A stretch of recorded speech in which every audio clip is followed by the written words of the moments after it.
Anareo ane ry havana ny fahasoavana sy ny fiadanana avy amin'Andriamanitra ray sy Jesoa Kristy tompontsika. Amen. Andriamanitra mitoetra ao anatintsika ny fanahy masina. Andriamanitra mitoetra ao anatintsika ny fanahy masina. Asongadiny nofinainantsika anio amin'ny bokin'ny Romanina 9 andininy 7 hatramin'ny 17 zany. Andevaka itsika amin'ny anaran'i Jesosy Tompo manao hoe fa ianareo tsy ao amin'ny nofo fa ao amin'ny fanahy. Raha ny fanahin'Andriamanitra no mitoetra ao anatinareo. Fa raha misy kosa tsy manana ny fanahin'i Kristy dia tsy azy izy.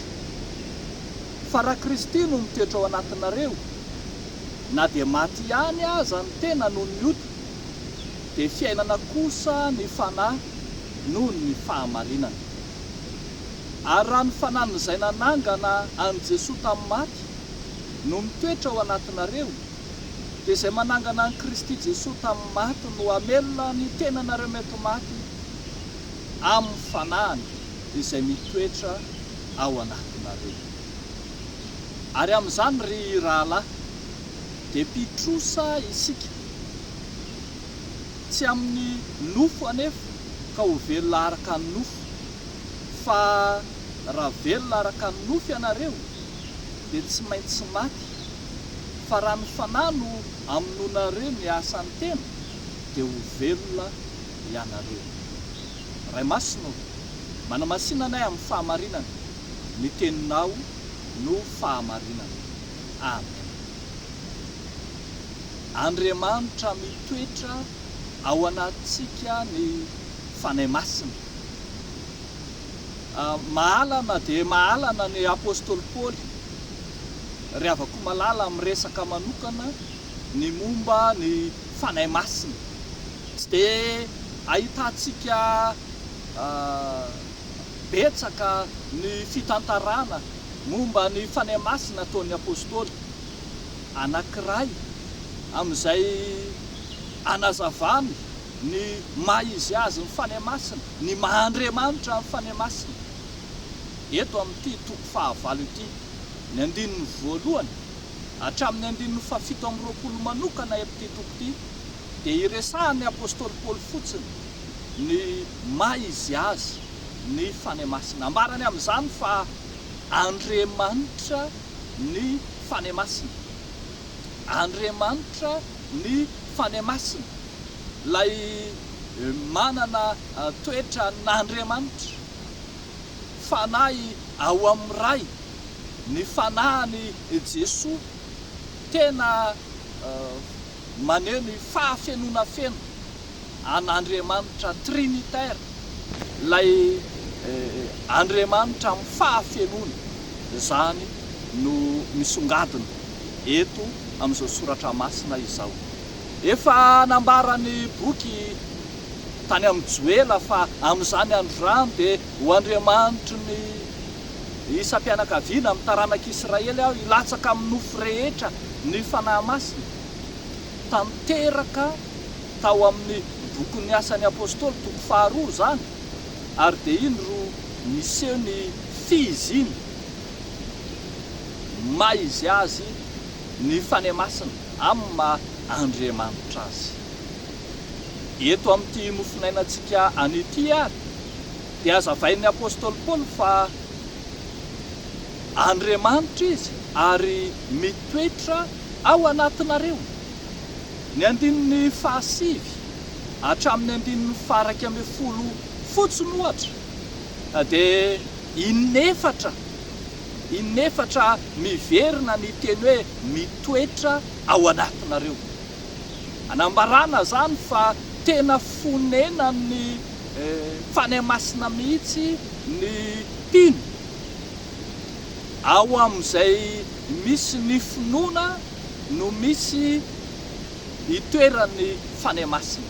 Ao amin'izay velona araka ny Kristy no misy ny fanahy masina. Hitantsika tsara ny fanazavan'ny apôstôly Paoly fa velona ao amin'ny Kristy ny mino Ary io fanahy masina io ihany koa no namelona ny mino. Isika dia ampianarina tsara fa izay nanangana ny Jesoa tamin'ny maty, namelona ny Kristy no mamelona antsika ihany koa ka mitoetra ao anatintsika tsiraray avy. Mazava zany ry havako malala fa Andriamanitra mitoetra ao anatintsika ny fanahy masina.